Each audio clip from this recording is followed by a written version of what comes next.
Oke, apakah share screen-nya sudah terlihat? Ya, sudah Oh, Kak. udah Kak. Oke, kalau gitu aku langsung mulai aja. Selamat datang di tutorial 2 pengantar matematika finansial 1. Ngelanjutin di tutorial sebelumnya, di sini aku bakal bahas chapter 2. Tapi sebelum ke chapter 2, nanti kita bakal nge-review dulu, bahas dulu soal UTS yang kemarin nomor 2 karena belum sempat kebahas.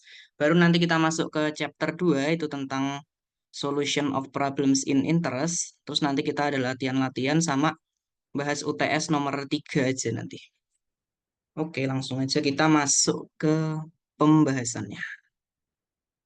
Nah, jadi ini soal UTS yang kemarin udah aku kasih tapi belum sempat dibahas.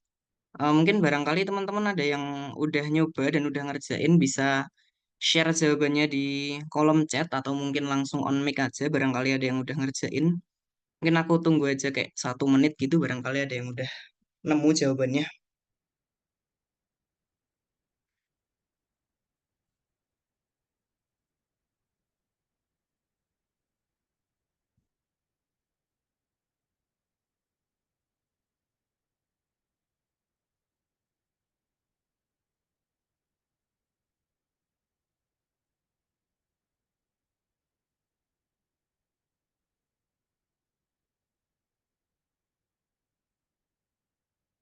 Nah, sebentar.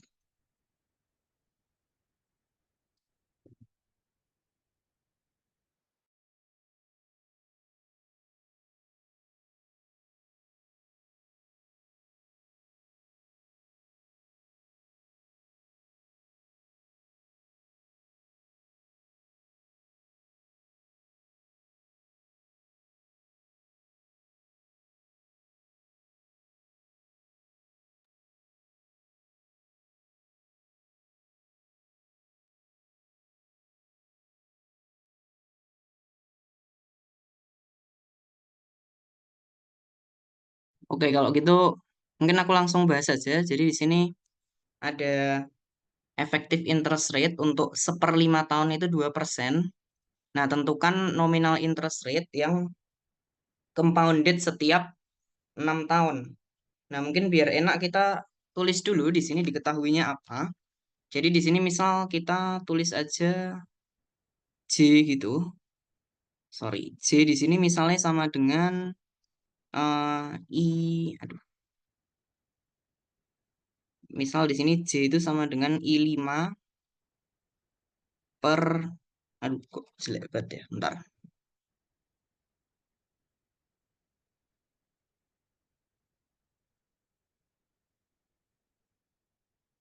Nah, jadi misal di sini J kita tulis saja dulu J itu sama dengan 0,02 atau 2%. Tapi J itu kan dia untuk 1/5 tahun. Jadi J di sini sebenarnya kita bisa tulisin sama aja karena untuk 1/5 berarti di sini kita bisa tulisin dia sebagai I5 per 5. Karena untuk 1/5 tahun berarti kan dalam setahun dia ngecompound sebanyak 5 kali gitu. Makanya M-nya 5. Maka di sini I5 per 5 atau itu 2%. Nah, kita disuruh nentuin nominal interest rate yang compounded untuk setiap 6 tahun. Jadi compoundednya 6 tahun. Nah, kalau misalnya compounded monthly itu nanti M-nya 12, terus kalau semi annual itu nanti M-nya 2. Nah, kalau compoundednya setiap 6 tahun, itu kan berarti justru nanti M-nya itu akan sama dengan 1/6. Jadi bedanya di situ konsepnya. Nah, terus gimana gimana cara kita nyarinya? Ya gini, kita samain aja dalam 1 tahun gitu. Kan yang satu tadi dalam tiap 1/5 year ya. Berarti untuk setahun kan kita harus pangkatin 5. Berarti kan 1 plus tadi I5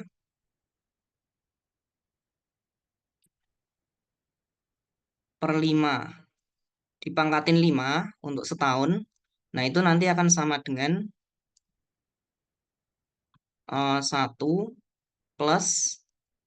Nah, karena tadi yang compounded every 6 years ini M-nya seperenam, berarti kan ini otomatis I seperenam dibagi 6, dibagi seperenam,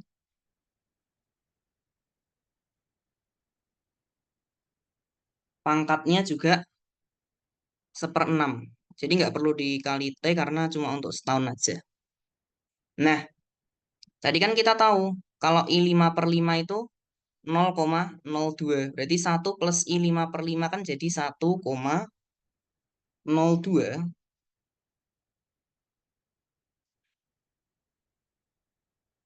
pangkat 5 itu sama dengan 1 plus I seperenam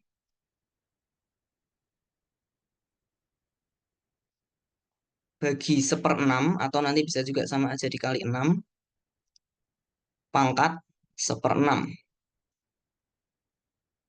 Nah, buat nyelesain ini kan kita bisa tinggal kedua ruas kita pangkatin aja dengan 6. Berarti kan ini jadi 1,02, pangkatnya jadi 5 kali 6, itu sama dengan 1 plus ini kan apa, I seperenam dibagi seperenam, berarti kan sama aja 6 I seperenam.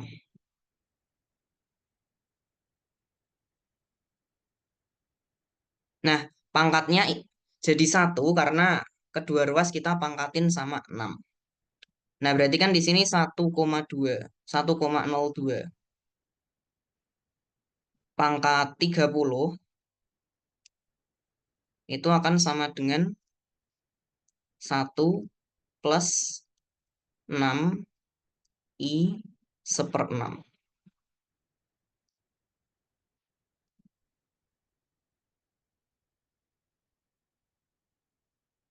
Nah, kemudian nanti kalau kita selesaiin biasa, berarti kita pertama kita pindah mungkin satunya dulu ke sini, terus nanti dibagi 6. Berarti kan nanti I seperenam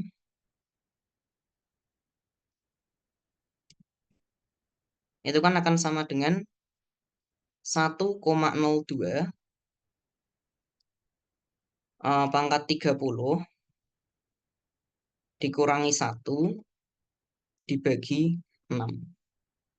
Jadi I seperenam nanti akan diperoleh sekitar 0,135 atau sekitar 13,5%.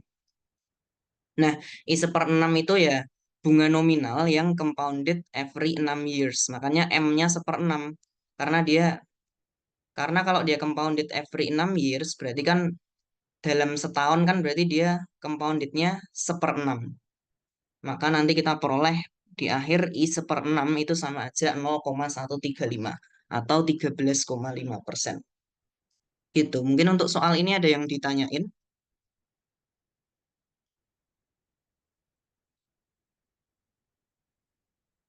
Barangkali kurang jelas dan ada yang mau ditanyain, aku tunggu 1 menit.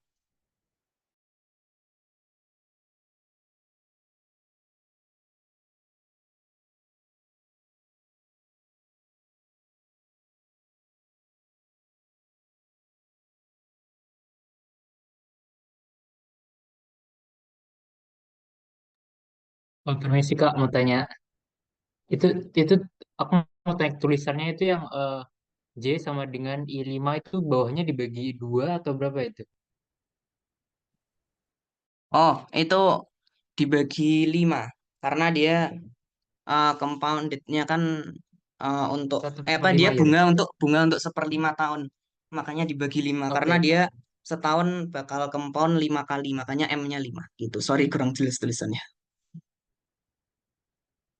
Oke Kak, terima kasih. Oke, yang lain apakah ada yang mau ditanyakan?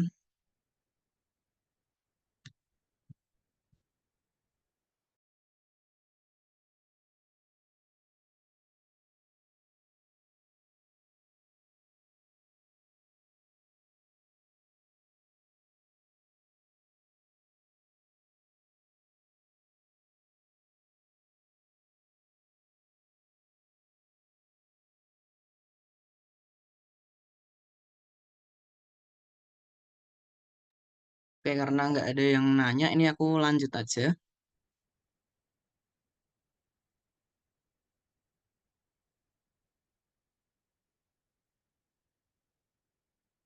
Nah, jadi pembahasannya, bentar.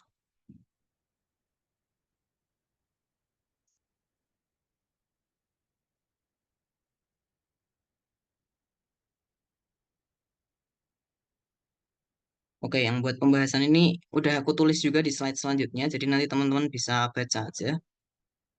Di slide selanjutnya tadi aku udah tulis pembahasannya sama kayak yang aku jelasin tadi.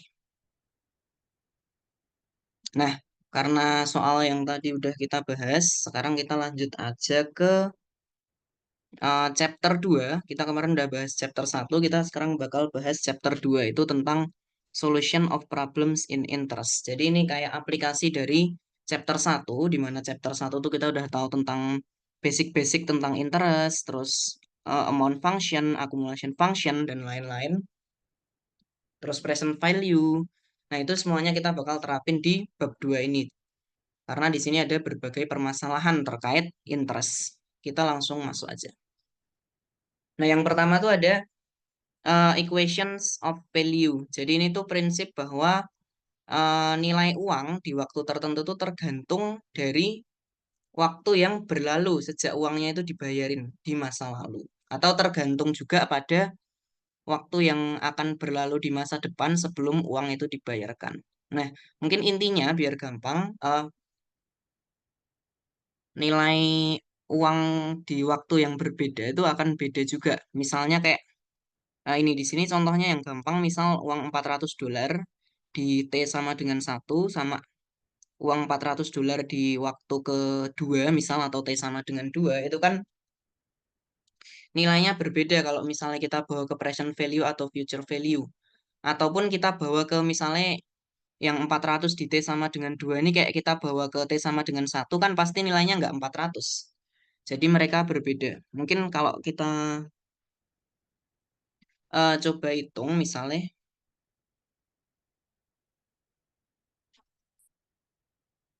misal nih bunganya 0,5%.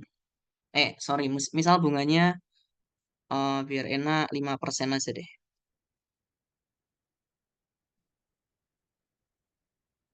Nah, uang 400 di T sama dengan 1 ini, kalau kita bawa ke present value misalnya, nah itu kan sama aja 400 dibagi 1,05. Sedangkan yang 400 di T sama dengan 2 ini, kalau kita bawa ke waktu ke 0 kan sama aja 400 dibagi 1,05 kuadrat. Makanya nilainya pasti beda. Jadi kalau di equation of value di sini intinya nilai uang nilai uang di masa sekarang atau nilai uang di masa yang akan datang tuh walaupun misal nominalnya sama, itu nilainya nggak sama. Kenapa? Karena ada bunga atau interest. Jadi intinya gitu aja. Mungkin langsung ke contoh soalnya aja. Nah, kurang lebih kayak gini. In return for payments of 2.000 at the end of 4 years and 5.000 at the end of uh, 10 years, an investor agrees to pay 3.000 immediately and to make an additional payment at the end of 3 years. Find the amount of the additional payment if I4 sama dengan 6%. Nah, mungkin ini bisa teman-teman coba dulu. Aku kasih waktu 3 menit. Nanti aku langsung bahas saja habis 3 menit. Dan barangkali ada yang udah nemu langsung bisa tulis di chat aja atau on mic karena ini nggak terlalu susah juga.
Oke, langsung aku bahas saja di sini.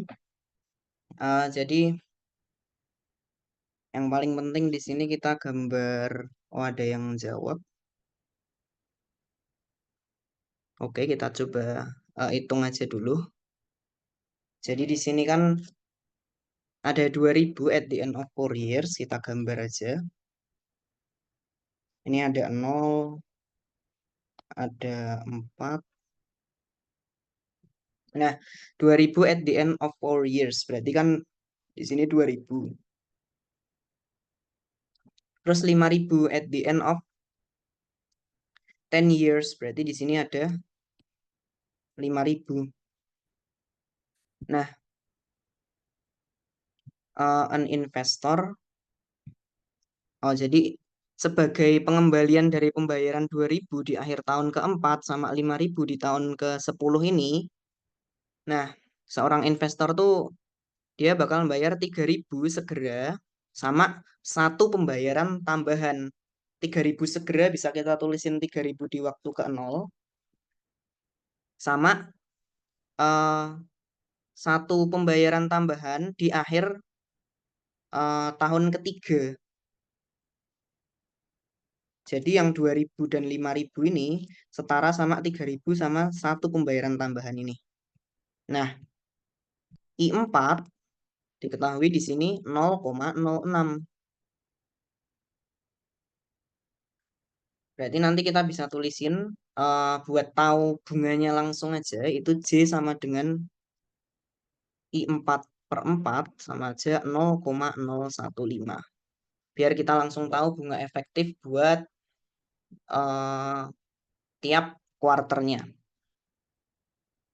Terus, oh ya tadi kan ini 2000, 2000 sama 5000 ini setara sama 3000 dan X. Nah, yang 2000 ini sebenarnya bebas ya. Kita boleh bawa ke waktu ke-10 ataupun waktu ke-0 atau waktu ke manapun. Tapi di sini biar lebih enak aku bawa aja ke waktu 0. Jadi di sini 2000 dikali 1 plus I4 per 4 tadi 0,015. Terus pangkatnya berapa? Karena kita dari waktu keempat dibawa ke 0, berarti itu udah pasti negatif. Habis itu tadi karena ini I4, berarti kan M-nya 4. Nah, pangkatnya kan M kali T, berarti kan min 4 dikali T-nya. T-nya itu 4, karena 4 tahun. Terus ditambah, ini 5000 dikali 1,015 sama, cuma pangkatnya di sini. Untuk M-nya sama 4, tapi T-nya karena dia di waktu ke-10 kita bawa ke 0, berarti kan T-nya 10. Nah, itu sama dengan 3000. 3000-nya nggak usah dikali apapun karena di sini 3000-nya itu udah di waktu ke-0. Nah, ditambah X kali X-nya kan di waktu ketiga ya ini. Di sini ada tulisannya at the end of 3 years. Berarti buat kita bawa ke waktu ke-0 ya tinggal dikali 1,015. Pangkatnya min 4 kali 3 karena di akhir tahun ketiga. Nah, eh, tinggal dihitung biasa aja. Di sini agak cepat aja. X kali 1,015 pangkat min 12 itu sama aja 2000 kali 1,015 pangkat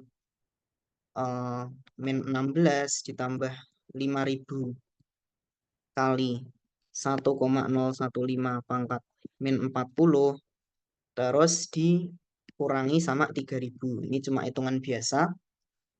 Nah, terus kedua ruas kayak biasa kita bagi aja 1,015 pangkat min 12. Ini juga berarti dibagi 1,015 pangkat min 12. Nah, nanti tinggal didapat X-nya. Kita coba masukin aja ke kalkulator. Nanti X-nya itu bakal diperoleh 1.593 dolar. Begitu kurang lebih. Ada yang mau ditanyain untuk soal ini?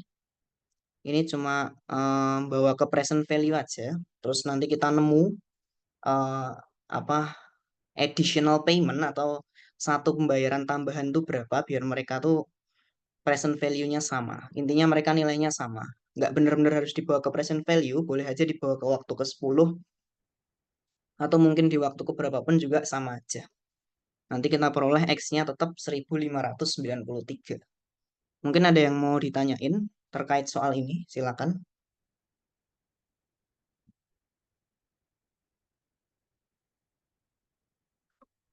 Aku tunggu bentar. Barangkali ada yang kurang jelas atau mungkin ada yang perlu dikoreksi.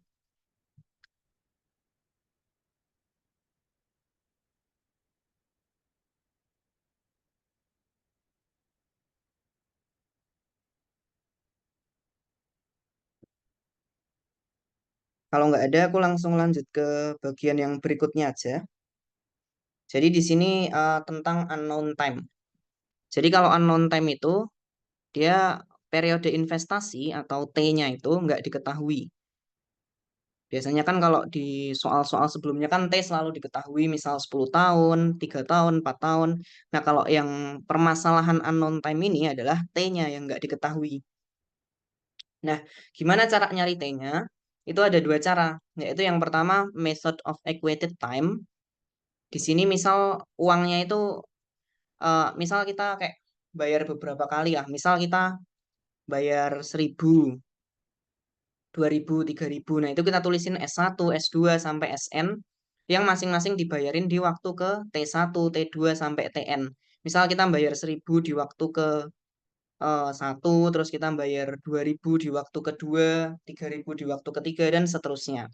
Nah, nanti periode investasinya itu tinggal kita kaliin aja masing-masing pembayaran dengan waktu kita bayarnya tuh kapan. Dibagi sama jumlah dari pembayaran tadi. Misal di waktu ke-1 kita bayar 1000, di waktu kedua kita bayar 2000. Ya udah, berarti ini tinggal 1000 kali 1 ditambah 2000 kali 2. Terus misal kita di waktu ketiga, misal di waktu kelima deh bayar 8000, berarti 8000 kali 5. Nah, nanti dibagi uangnya aja 1000 plus 2, 1000 plus ya 2000 plus 8000. Jadi cuman sesimpel itu. Jadi kalau method of equated time ini itu benar-benar nggak mempertimbangkan interest sama sekali ya. Jadi cuma kita ngaliin, kita jumlah aja perkalian antara uang yang kita bayarkan dengan dia tuh kita bayar di waktu keberapa. Habis itu dibagi sama jumlah uangnya. Itu. Jadi nggak terpengaruh sama interest. Nah, berikutnya ada exact method. Jadi exact method ini itu yang paling umum sih sebenarnya kita pakai. Jadi ini tuh benar-benar cuman kita nyelesain persamaan biasa aja. Misal misal nih diketahui, misal kita bayar 1000 di waktu ke 0. Terus interestnya 5%. Habis itu nilai uang kita di waktu ke 4 misalnya, sorry, sorry. Nilai uang kita di waktu ke T itu misalnya 2000. Nah, yang ditanya tuh berapa sih periode waktu investasi kita? Nah, ini kan berarti kan persamaannya karena uang awal kita 1000, terus tinggal dikaliin 1,05 pangkat T itu sama dengan 2000. Nah, nanti ini kalau exact method ini dari sini kita tinggal selesaiin biasa aja nyari T-nya dengan nge-solve persamaan ini kayak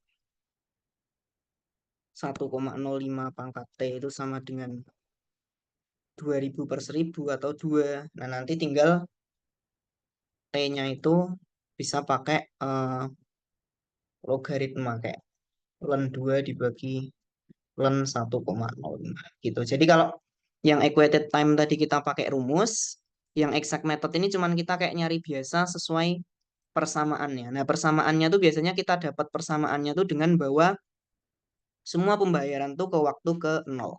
Mungkin kita langsung ke contoh soalnya aja. Nah, jadi ada orang deposit 400, 600, sama 800 Di masing-masing itu di akhir tahun 4, 5, sama 9. Nah, bunga efektifnya 4%.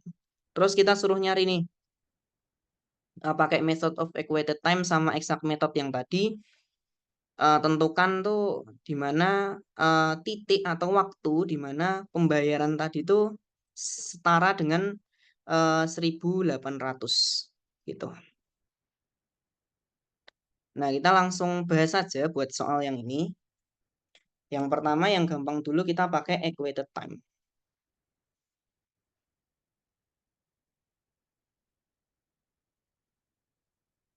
Nah, kalau pakai equated time tadi kan kita tinggal ngaliin masing-masing pembayaran sama kapan kita bayarnya. Yang pertama kan 400 di akhir tahun keempat. Berarti kan 400 kali 4. Habis itu 600 di akhir tahun kelima. Berarti 600 kali 5. Sama 800 di akhir tahun ke-9. Jadi 800 dikali 9. Dibagi, oh ya ini T. Dibagi dengan jumlah dari semua pembayarannya ini. 400, 600, 800, yaitu 1.800. Nah, nanti ini tinggal dimasukin kalkulator aja. Dapatnya tuh sekitar 6,5 tahun. Jadi kalau yang equated time segampang itu, kita nggak perlu peduli sama interestnya. Kita tinggal ngaliin bayarnya berapa sama bayarnya di tahun keberapa. Dibagi sama jumlah semua pembayaran itu. Nah, sekarang kita coba yang kedua tuh pakai yang exact. Jadi dengan nyelesain persamaannya aja. Nah, jadi kita bawa aja semua ini ke waktu 0. Jadi 400. 400 kan di akhir tahun keempat. Berarti kalau kita bawa ke waktu ke 0 jadi dengan interest 4% kan berarti jadi 1,04 pangkat min 4. Habis itu 600 di akhir tahun kelima berarti 1,04 pangkat min 5. Terus 800 1,04 pangkat min 9. Nah, itu sama dengan, jangan lupa tadi kita nyari waktu di mana paymentnya itu setara dengan 1.800. Atau setara dengan 1.800 yang dibayarkan di waktu ke T gitu. Jadi T-nya tuh berapa sih? Nah, ini 1.800 1,04 pangkat min T. Semuanya kita bawa ke waktu 0. Nah, dari sini mungkin kita bisa, kan sebelumnya kita tahu ya kalau V itu kan 1 + I pangkat min 1. Nah, berarti kan 1,04 pangkat min T ini bisa kita tulisin sebagai P pangkat T. Nah, V pangkat T itu sama dengan ini semua.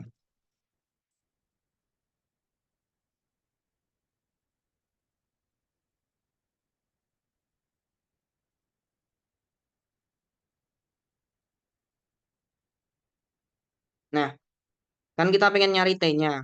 Berarti ini kedua ruas kita bagi aja sama 1.800.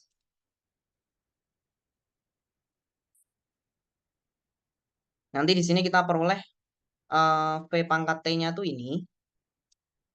Yang kita bisa cari aja pakai kalkulator. Kurang lebih itu nilainya sebentar.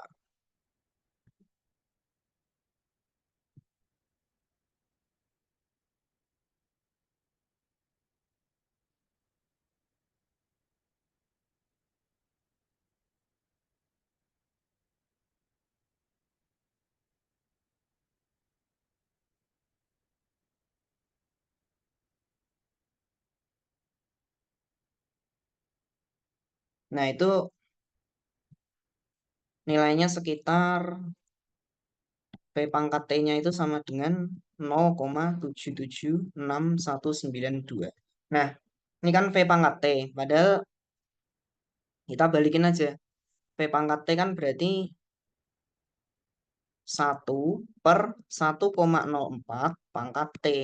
Itu sama aja 0,7769192. Nah, berarti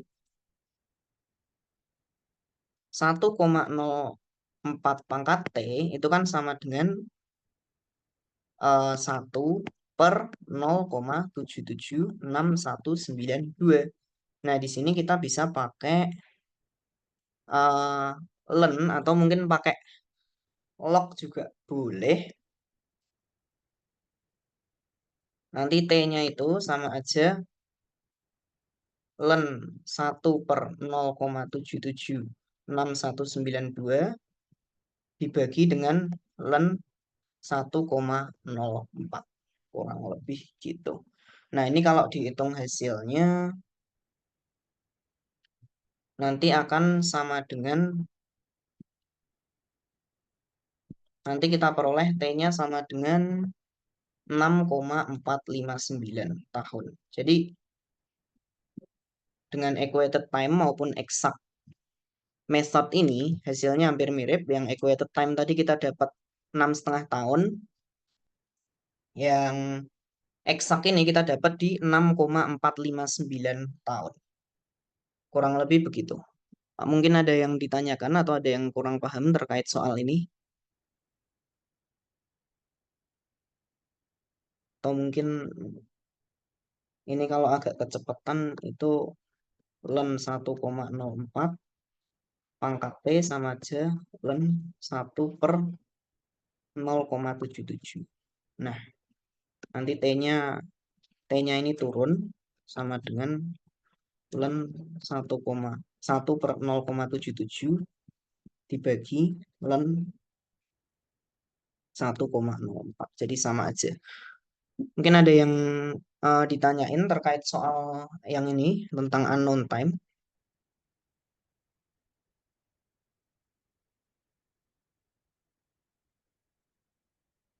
Oh, jadi ini ada yang nanya, eh ini ada kemungkinan nilai T yang dicari dengan equated time method sama exact methodnya beda jauh nggak ya?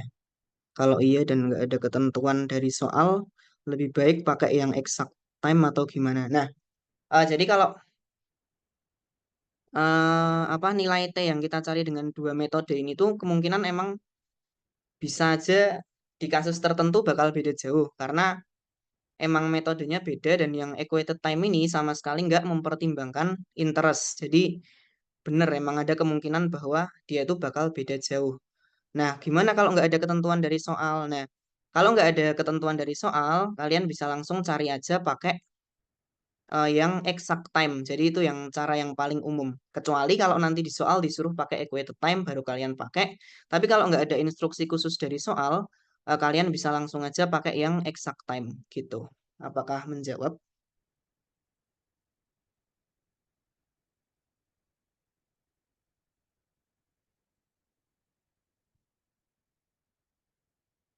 Sama-sama. Mungkin ada yang mau nanya lagi terkait soal ini, aku tunggu.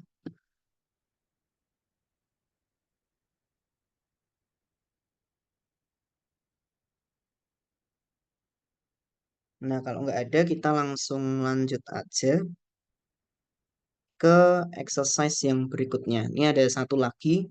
Mungkin aku kasih waktu bentar dulu buat ngerjain. Nanti aku bahas kayak 3 menit aja mungkin. Ini soalnya konsepnya mirip banget kayak tadi. Sama-sama waktunya nggak diketahui.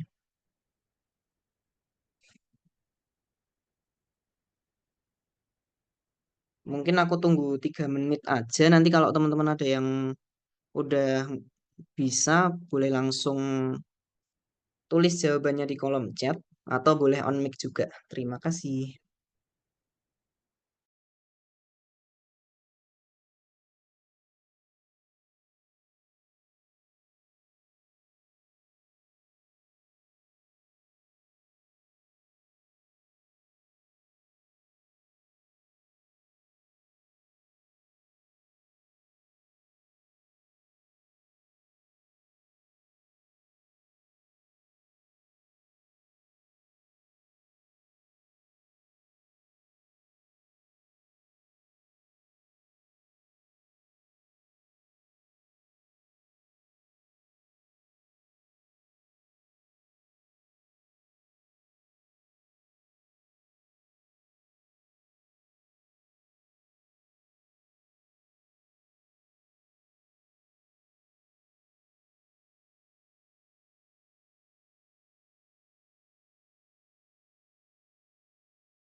Barangkali ada yang udah bisa langsung diketik di chat aja, nggak usah takut salah, santai aja.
Oke, ini ada yang udah jawab.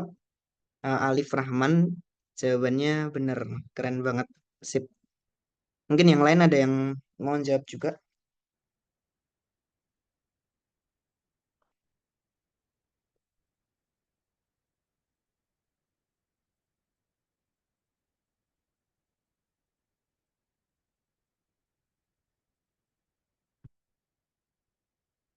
karena kayak udah 5 menit, ini aku langsung bahas saja. Terima kasih yang udah jawab tadi, Alif Rahman, jawabannya bener 9,66. Nah, aku bahas saja. Jadi di sini kita invest 3.000 sekarang, dan kita invest lagi 2.000 2 tahun dari sekarang. Nah, terus kita kan tadi udah invest 3.000 sama 2.000.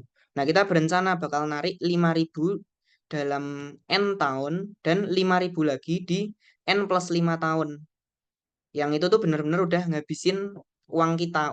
Jadi uang yang 3.000 sama 2.000 tadi udah habis dengan kita narik 5.000 di tahun ke N sama 5.000 di tahun ke N plus 5. Nah, efektif rate of discount-nya tuh 6%. Berapa sih N-nya itu? Kita kayak biasa, pertama kita mesti harus gambar dulu aja timelinenya. Jadi yang pertama kan kita 3.000 hari ini. Berarti di waktu ke nol kita deposit tuh 3.000. Nah, terus di tahun kedua, ini tahun kedua kita deposit lagi 2.000. Terus kita tarik itu uang yang udah kita depositin tadi di tahun ke N sama di tahun N plus 5. Misal di sini tahun ke N nih. Misal sini tahun N plus 5. Nah, di sini kita narik 5.000.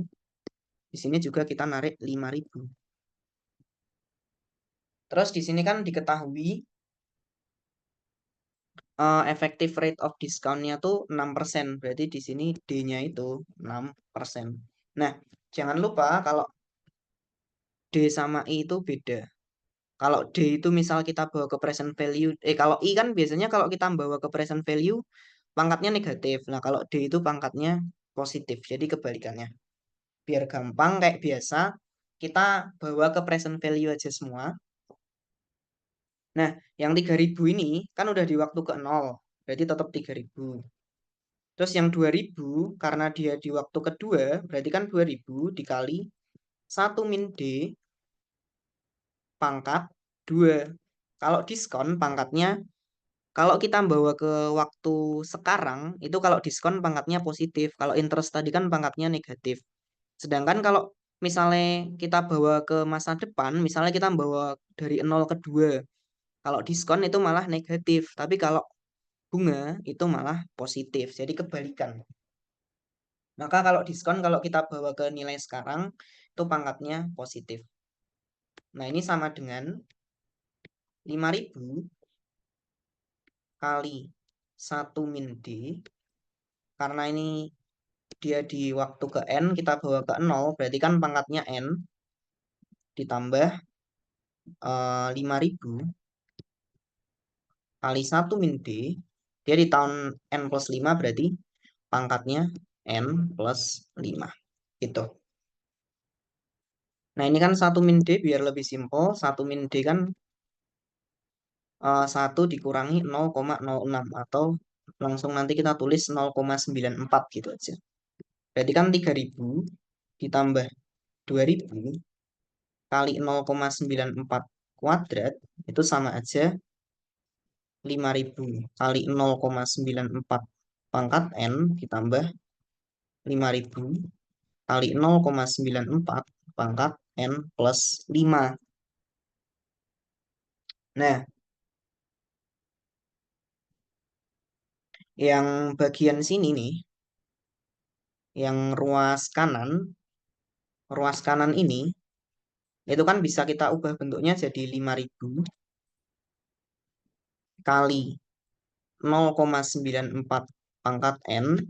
Jadi kita ngeluarin ini dikali 1 plus 0,94 pangkat 5. Jadi ini cuman ngitung ya, kayak ngitung biasa aja. Jadi ini kan 5.000 kali 0,94 pangkat N ditambah 5.000 kali 0,94 pangkat N+5. Kita bagi aja sama 5.000 kali 0,94 pangkat N biar bisa keluar. Jadi kita keluarin ini, dalamnya tinggal 1 plus 0,94 pangkat 5. Nah, itu sama dengan 3.000 ditambah 2.000 kali 0,94 pangkat 2. Nah, dari sini eh, yang ruas ininya 5.000 ini bisa kita pindah ke sini jadi bagi 5.000. Terus yang ini juga kita bisa pindah ke sini. Berarti kan 0,94 pangkat N itu sama dengan 3.000 ditambah 2.000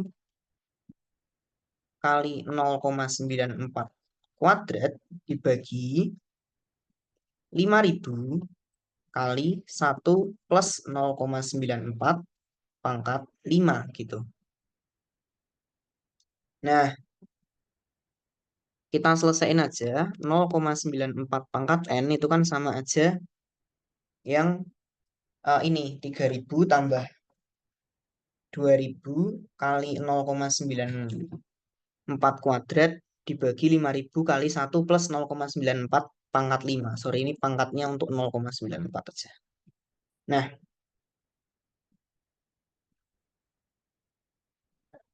dengan begitu kan kita bisa peroleh N-nya itu sama aja ln dari ini.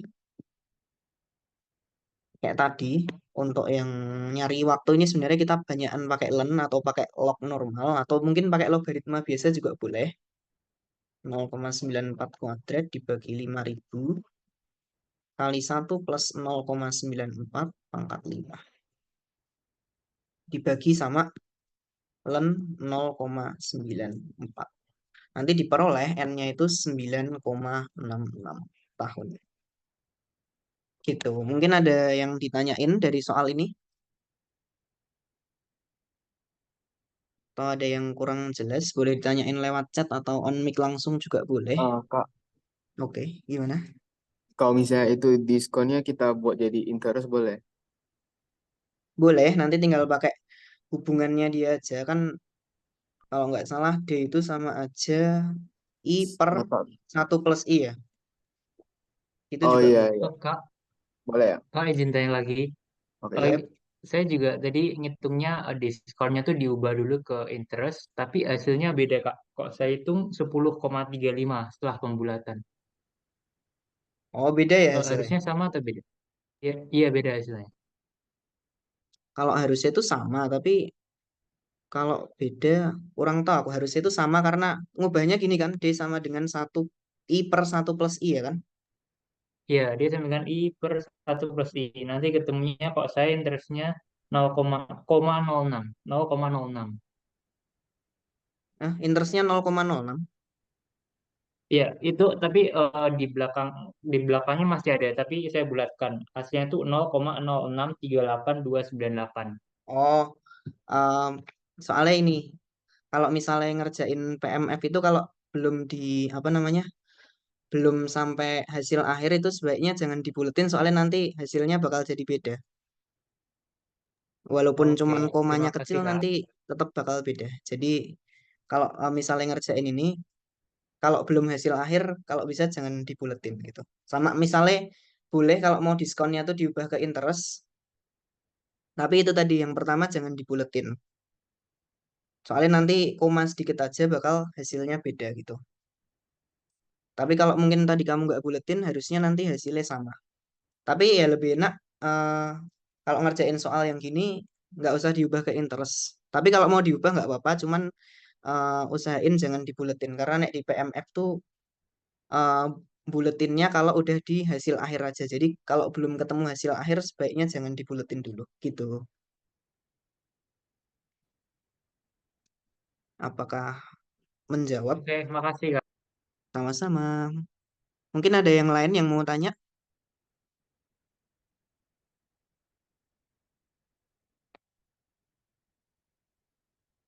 Aku tunggu bentar deh. Mungkin kalau ada yang mau tanya, santai aja.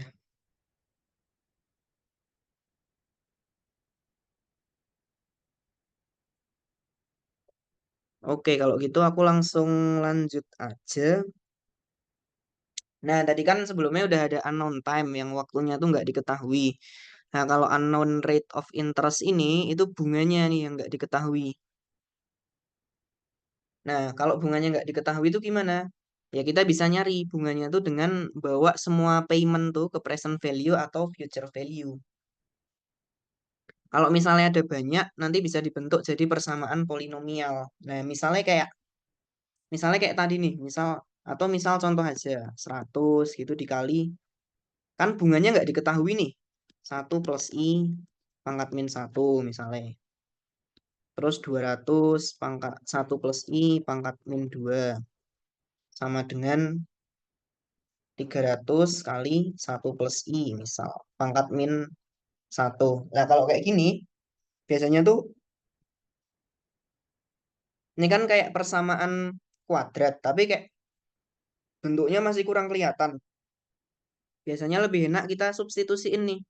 Misal X sama dengan 1 plus I pangkat min 1. Berarti kan itu nanti jadi 100 kali ini 100 X ditambah 200 X kuadrat sama dengan 300 X. Nah, kalau udah kayak gini kan jadi jauh lebih. Nah, jadi intinya di masalah unknown rate of interest ini atau bunga yang nggak diketahui ini, kita bawa aja semua pembayaran ini tuh ke present value atau future value kayak gini. Misal nih kalau ini kan dibawa ke present value, makanya pangkatnya min. Nah, terus kita substitusi aja, misal X sama dengan 1 plus I pangkat min 1, atau misal nanti X sama dengan 1 plus I, biar dia jadi bentuk persamaan yang polinomial. Kalau ini cuma pangkat 2 jadi lebih gampang buat diselesain. Gitu. Kita langsung ke contohnya aja, karena ini nggak ada rumus yang khusus gitu. Nah ini, eh kita disuruh nyari effective rate of interest dari ada payment 300 sekarang, 200 di akhir tahun pertama, sama 100 di eh, akhir tahun kedua. Yang dia itu nilainya sama dengan 700 yang dibayar di akhir tahun kedua. Mungkin yang soal ini langsung aku bahas aja. Atau aku kasih waktu deh 3 menit buat teman-teman biar nyoba dulu. Kayak biasa, nanti kalau udah bisa langsung disampaikan jawabannya di kolom chat atau on mic. Terima kasih.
Oke, sini udah ada banyak nih yang jawab.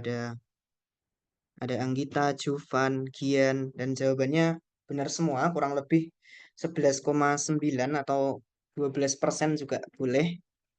Jadi karena udah pada bisa, sini langsung aku bahas aja. Buat soal yang ini, boleh kita bawa ke present value, boleh ke future value juga boleh. Misal di sini kita bawa ke T sama dengan 2. Karena ini future value-nya yang paling akhir itu kan di tahun kedua ya, sorry. Nah, dia yang paling akhirnya kan di tahun kedua. Tadi kita coba aja bawa ke T sama dengan 2. Tapi kita gambar dulu aja timeline-nya. Nah, pertama kan ada 300 yang dibayarin sekarang. Ini 0, 1, 2. Habis itu ada 200 di akhir tahun pertama sama 100 di akhir tahun kedua. Dan itu sama dengan, jadi ketiga pembayaran itu sama dengan 700 di akhir tahun kedua. Nah, karena kita bawa ke tahun kedua, berarti yang 300 ini kalau dibawa ke sini kan berarti 300 dikali 1 plus I kuadrat. Terus 200-nya berarti dikali 1 plus I aja. Sama 100. Karena 100-nya udah di waktu kedua, berarti nggak usah dikali apapun. 700-nya juga udah di waktu kedua. Nah, mungkin di sini biar enak, kita substitusiin aja nih. Misal X sama dengan 1 plus I. Buat yang ini kan jadi min 600. Terus kalau X sama dengan 1 plus I, berarti kan ini 300 X kuadrat gitu. Ditambah 200X, dikurangi 600 sama dengan 0. Nah, ini kita bagi aja semuanya dengan 100 bagi kedua ruas dengan 100 kan nanti jadi 3x kuadrat ditambah 2x min 6 sama dengan 0. Nah, di sini buat nyari ini kita bisa pakai rumus aljabar biasa.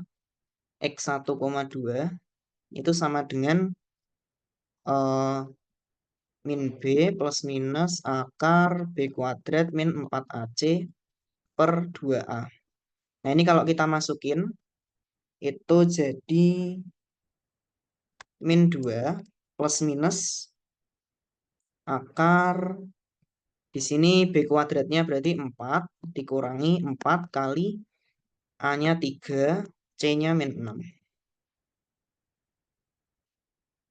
2A berarti 2 kali 3. Nah, ini kalau teman-teman hitung nanti dapat min 2 plus minus 2 akar 19 per 6. Nah, dari sini kita bisa sederhanain lagi jadi min 1 plus minus akar 19 per 3. Nah, ini kan ada min 1 plus akar 19 per 3 sama min 1 min akar 19 per 3. Nah, itu kita ambil yang positif aja. Jadi kan kita dapat X itu sama dengan min 1 plus akar 19 per 3. Atau 1 plus I itu sama dengan min 1 plus akar 19 per 3. Nanti I-nya itu sama dengan min 1 plus akar 19 per 3 dikurangi 1. Atau sama dengan 0,11963 atau 11,963% gitu kurang lebih. Mungkin ada yang mau ditanyain terkait soal ini. Aku tunggu 1 menit, mungkin kalau ada yang kurang jelas atau ada yang perlu dikoreksi gitu.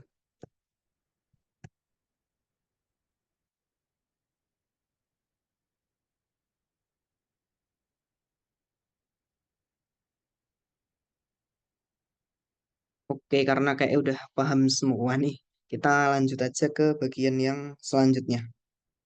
Jadi ini determining time periods. Jadi kita nentuin di subbab yang ini, kita tuh nentuin eh, exact time periods atau kayak waktu periode investasi yang nggak diketahui gitu.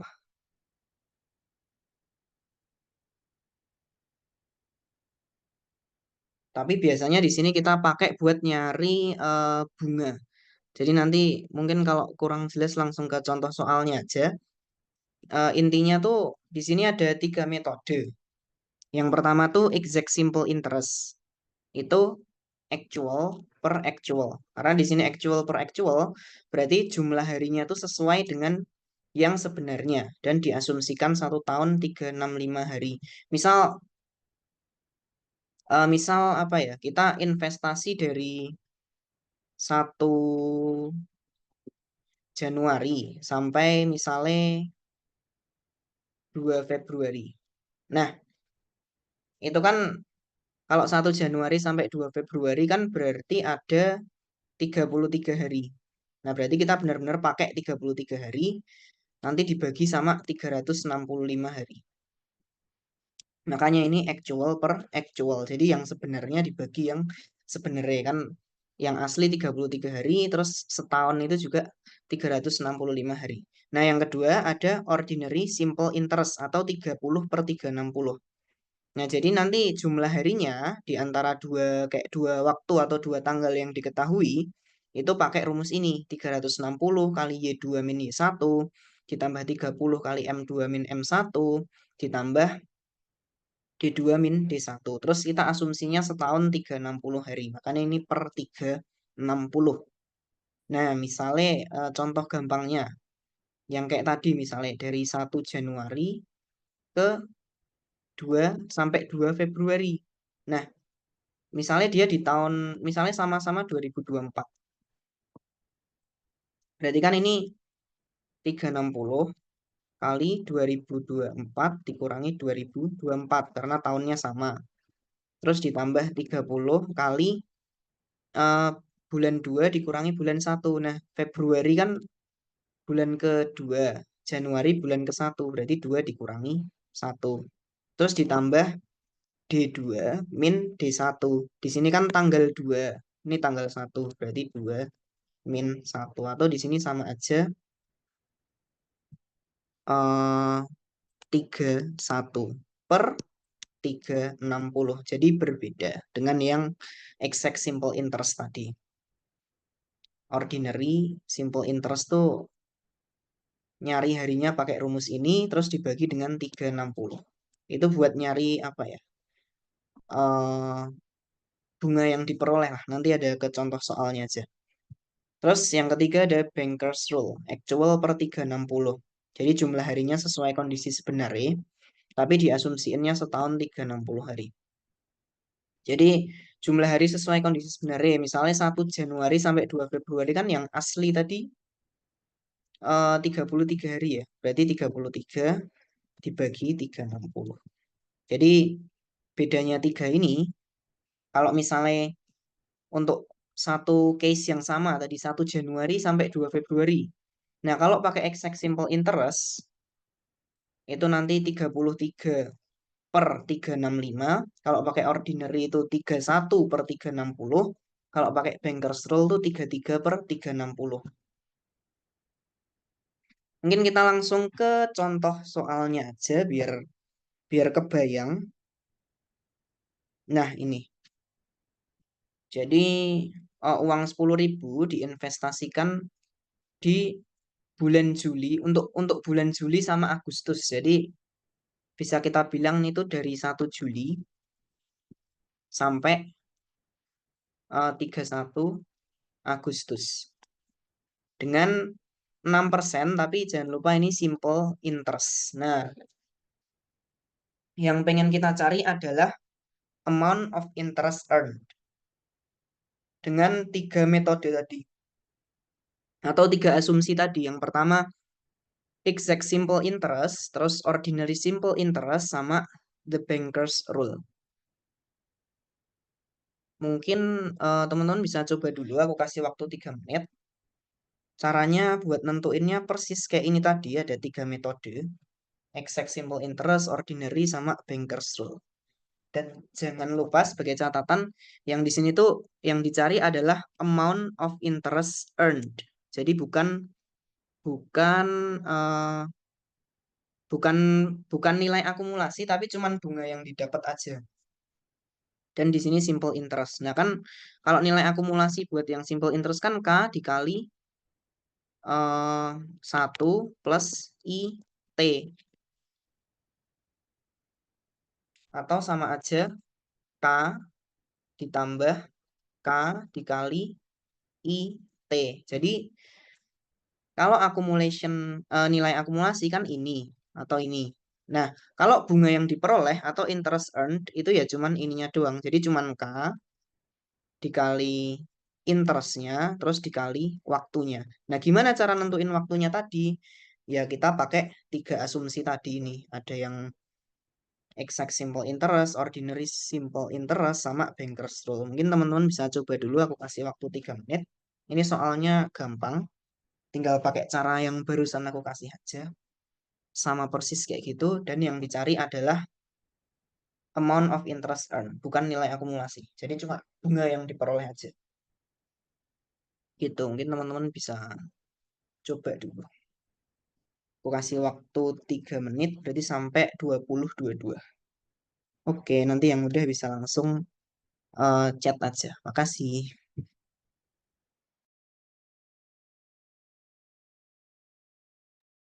Kak mau tanya permisi, itu 6% simple interest-nya itu per tahun berarti ya? Iya, 6%-nya per tahun. Jadi kalau misalnya nggak dikasih tahu tambahan apa-apa itu pasti per tahun.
Oke, ini udah ada yang jawab, Alif Rahman.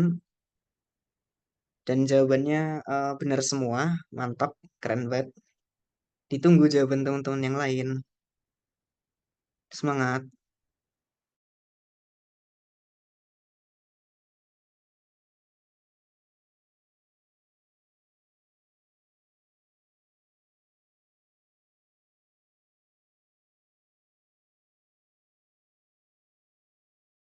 Oke, ini ada Felix juga dan jawab.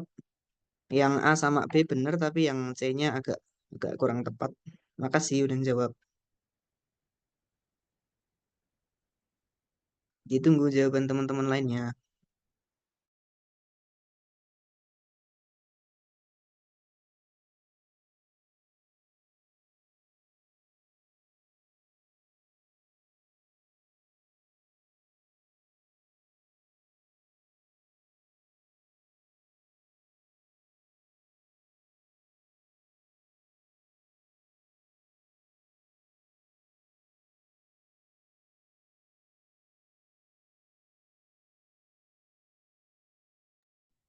Oke, karena ada 20-22 dan di sini ada yang jawab juga, ada Alif Rahman, ada Felix dan ada Gian Fabian Adinata. Makasih itu jawabannya benar semua.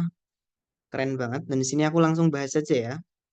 Nah, jadi yang pertama kan exact simple interest. Kalau exact simple interest kan berarti kita tentu yang A, pasti kita nentuin T-nya dulu dong. Nah, exact simple interest kan tadi actual per actual. Nah, dari 1 Juli sampai 31 Agustus itu kan ada 62 hari ya, karena 1 Juli itu berarti 1 sampai 31 ada 31, terus di bulan Agustus juga 1 sampai 31, jadi totalnya kan ada 62 hari. Nah, karena exact simple interest ini actual per actual, berarti kan actual tuh yang hari sebenarnya ada 62, terus setahunnya ada 365. Nah, kalau kita udah tentuin ini, kita bisa langsung hitung aja. Amount of interest earn-nya itu sama aja uang awalnya tadi, kayak rumus yang ini aku tulis ya, dikali dengan interestnya 0,06, dikali dengan T-nya, yaitu 62 per 365. Nanti ketemu 101,917. Tadi udah pada benar jawabannya. Mantap. Terus yang kedua, di sini kan ordinary simple interest. Ordinary simple interest kan itu berarti eh, kita nyari dulu nih T-nya dengan pakai rumus tadi. Nyari jumlah harinya, sorry. Nyari jumlah harinya pakai 360, Y2 min Y1 ditambah 30, M2 min M1 ditambah D2 min D1. Nah, ini karena nggak ditulis tahunnya, kita asumsiin aja dia tuh di tahun yang sama. Berarti kalau dia tahunnya sama, Y2 min Y1 kan 0. Terus bulan 2 min bulan 1. Bulan yang keduanya Agustus. Agustus tuh bulan ke-8. Terus ini Juli, bulan ke-7, M1-nya. Ditambah D2 min D1. D2-nya itu tanggal yang di bulan kedua itu 31. Terus tanggal yang di bulan ke-1 itu tadi 1. Berarti nanti hasilnya adalah 60. Nah, kalau ordinary simple interest ini dia setahunnya itu 360. Berarti kan kita dapat di sini T-nya 60 per 360 atau sama aja 1/6. Nah, I-nya berarti kan 10.000 kali 0,06 dikali 1/6. Nanti dapatnya 100. Nah, yang terakhir pakai Bankers Rule. Nah, kalau Bankers Rule itu kan kita actual per 360. T-nya kan actual per 360. Nah, actual tadi berapa? Ya, jumlah hari yang sebenarnya tadi 62 per 360. Langsung aja kita bisa dapat I-nya itu 10.000 dikali 0,06 dikali T-nya 62 per 360. Nanti diperoleh 103,3333 dan seterusnya. Nah, jadi makanya itu kita namainnya determining time periods. Jadi di sini tuh ada 3 asumsi buat nentuin periode waktunya, terutama dalam hari. Didapat tadi seperti ini buat yang A, B, C. Kurang lebih seperti itu caranya. Mungkin ada yang mau ditanyain terkait ini? Atau ada yang kurang jelas terkait determining time periods ini? Untuk rumusnya udah aku kasih semua tadi. Jadi tinggal persis ngikutin aja, udah ketemu jawaban yang benar harusnya. Mungkin ada yang mau ditanyain, aku tunggu 1 menit sampai 20.28.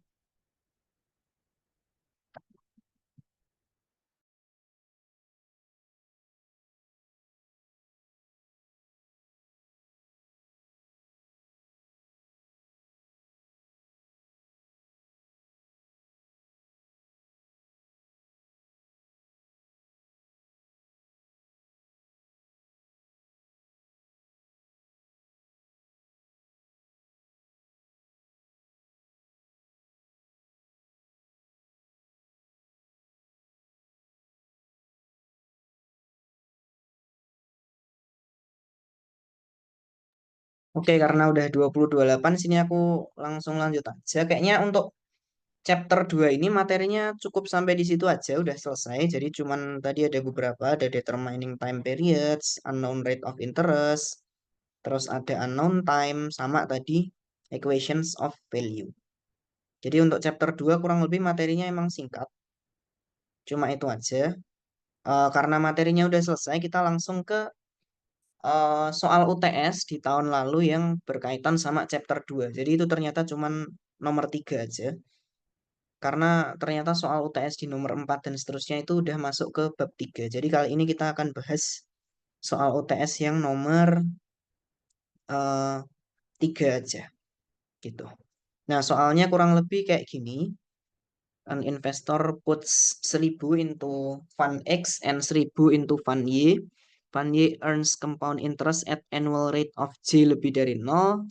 Terus yang fund X itu dapat simple interest di annual rate of 1,1 J. Nah, di akhir tahun kedua, eh, duitnya di dana yang Y tadi itu 30 lebih dari yang X.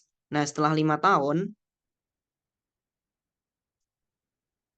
yang duit yang didanai itu tadi melebihi duit yang di X sebanyak E. Jadi kalau setelah 2 tahun tadi Y itu lebih besar sebanyak 30, tapi setelah 5 tahun itu si Y lebih besar sebanyak E. Nah, tentukan E. Mungkin teman-teman bisa coba dulu, aku kasih waktu 5 menit, nanti yang udah bisa langsung on mic atau jawab di kolom chat aja. Dan mungkin kalau ada yang kurang jelas dari soal ini bisa langsung ditanyain aja. Nanti juga aku kasih clue tambahannya. Makasih.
Oh ya, buat mempermudah di sini aku mau kasih clue-nya juga.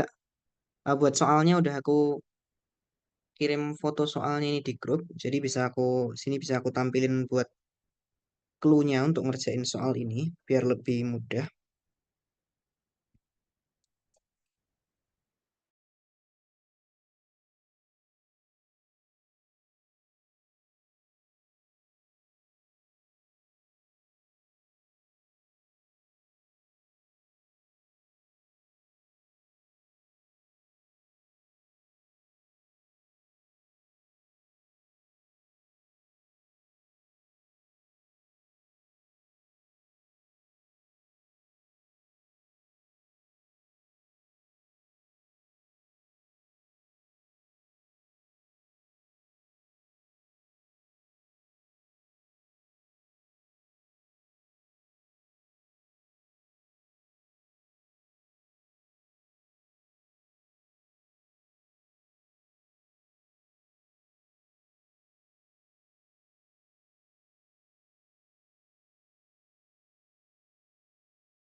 Oke, mantap banget di sini udah ada yang jawab dan bener juga. Itu Gian Fabian Adinata ini jawabannya bener. Mantap. Keren, keren, keren. Ditunggu ya jawaban yang lainnya. Aku tunggu bentar lagi deh.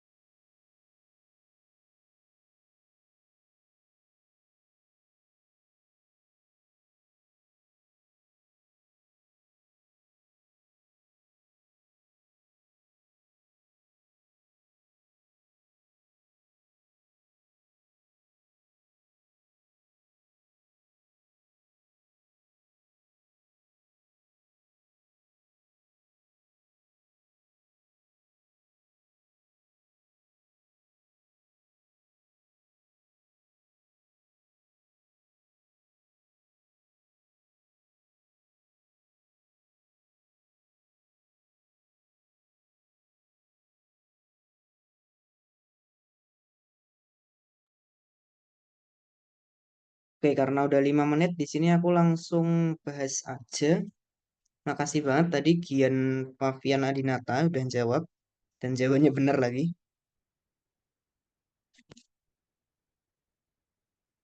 Terus,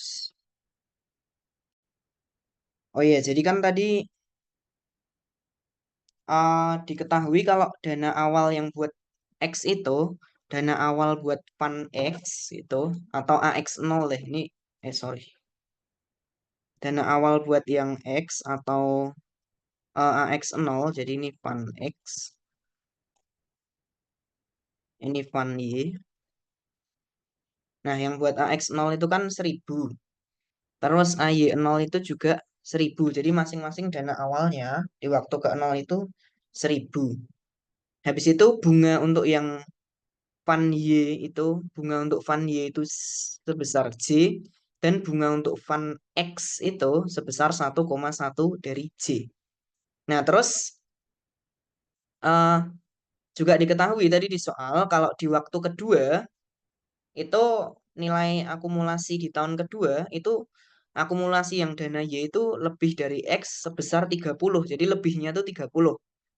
Nah, tapi kalau di tahun kelima itu lebihnya sebesar E. Jadi ini ya sebenarnya sama aja AY5 sama dengan AX5 plus E. Jadi yang ini tuh dana Y lebihnya sebesar 30, yang ini sebesar E lebihnya.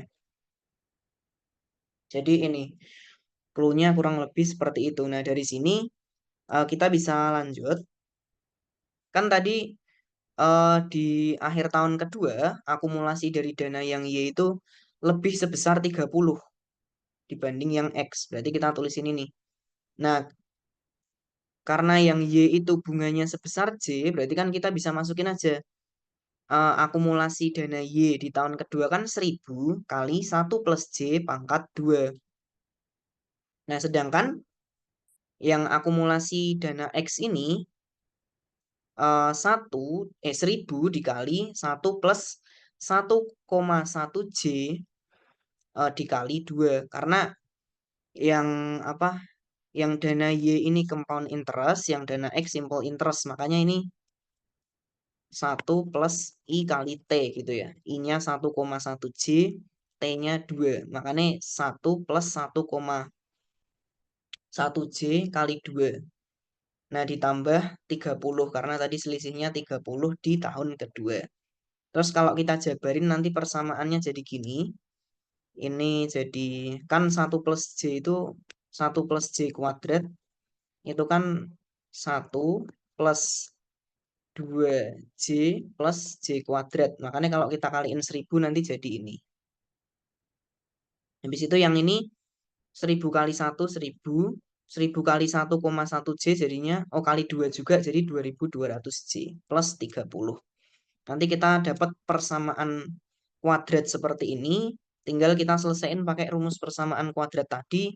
Dan kita dapat J-nya sebesar 0,3. Emang agak besar. 0,3 itu sekitar ya 30% ya J-nya. Berarti emang besar. Nah, terus kan tadi juga diketahui kalau setelah 5 tahun tuh selisih kedua dana tersebut tuh atau dana Y ini lebih banyak daripada dana X sebesar kayak gini. Nah, berarti kan bisa kita tulisin bahwa itu adalah selisih dari dana Y di tahun kelima dengan dana X di tahun kelima.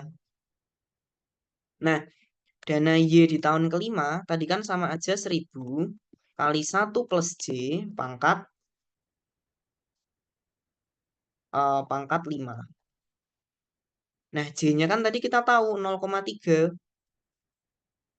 Nah, terus yang AX5 tuh gimana? AX5 yaitu sama aja 1000 dikali 1 plus tadi kan bunganya itu 1,1 J dikali waktunya 5. Jadi 1000 dikali 1 plus 1,1 kali 0,3 berarti kan 1,1 kali 0,3 kali 5. Nah, nanti masing-masing diperoleh 1000 dikali 1 plus 0,3 pangkat 5 itu sekitar 3712,93. Terus yang 1000 dikali 1 plus 1,1 kali 0,3 kali 5 itu di 2650. Makanya kita dapat E-nya itu atau selisih dari kedua dana di tahun kelima itu sebesar 1062,93. Kurang lebih gitu. Makasih banget buat yang tadi udah menjawab. Ada Alif Rahman Febrian juga. Mungkin ada yang mau ditanyain dari soal ini. Dan sebagai tambahan ya tadi itu juga diketahui kalau Y-nya itu compound interest. Dana Y itu dia bunganya compound. Tapi kalau dana X itu bunganya simple interest. Makanya ngitungnya beda. Yang ini 1 plus 0,3 pangkat 5. Yang ini 1 plus ini dikali 5. Bukan pangkat 5 tapi dikali 5. Karena ini simple interest untuk yang X. Dan yang Y itu compound interest.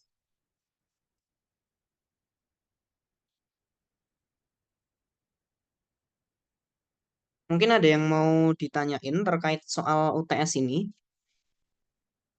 Silakan kalau ada yang mau ditanyain, santai aja.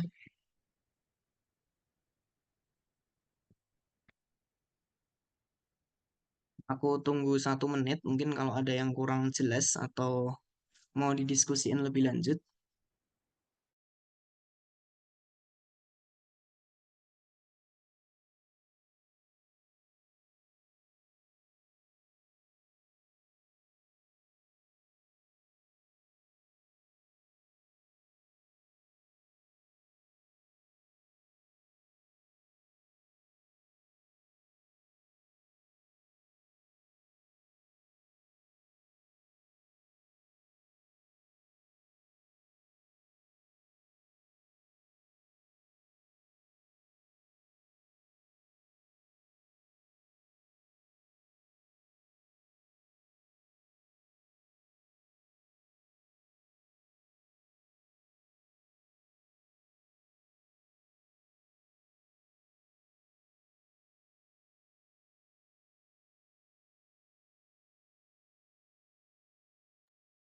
Oke, karena kayaknya udah cukup jelas, mungkin aku izin stop share dulu.